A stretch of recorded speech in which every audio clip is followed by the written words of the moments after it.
மலையகத்தை உலுக்கிய டிக்கோயா இரட்டை கொலை வழக்கில் அதிரடி திருப்பம். ஹட்டன் டிக்கோயா பகுதியில் இடம்பெற்ற கொடூரமான இரட்டை கொலை சம்பவத்துடன் தொடர்புடைய முக்கிய சந்தேக நபரை போலீசார் கைது செய்துள்ளதாக தகவல்கள் வெளியாகியுள்ளன.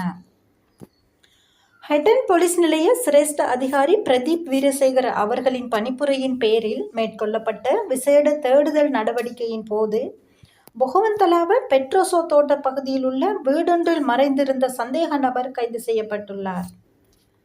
அப்பகுதி பொதுமக்கள் வழங்கிய ரகசிய தகவலின் அடிப்படையில் போலீசார் திடீர் சுற்றி வளைப்பு மேற்கொண்டதாக கூறப்படுகிறது.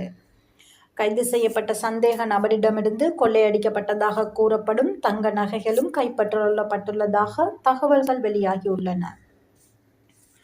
பின்னர் சந்தேக நபர் மேலதிக விசாரணைகளுக்காக ஹட்டன் மத்திய போலீஸ் நிலையத்துக்கு அழைத்துச் செல்லப்பட்டு தீவிர விசாரணைகளுக்கு உட்படுத்தப்பட்டுள்ளதாகவும் செய்திகள் தெரிவிக்கின்றன.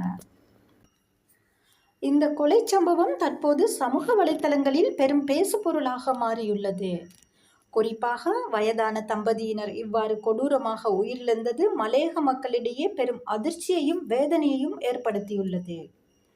குற்றவாளி எவராக இருந்தாலும் சட்டத்தின் முன் நிறுத்தப்பட வேண்டும் என்றும் பாதிக்கப்பட்ட குடும்பத்திற்கு விரைவில் நீதியளிக்க வேண்டும் என்றும் மக்கள் கோரிக்கை விடுத்து வருகின்றனர்.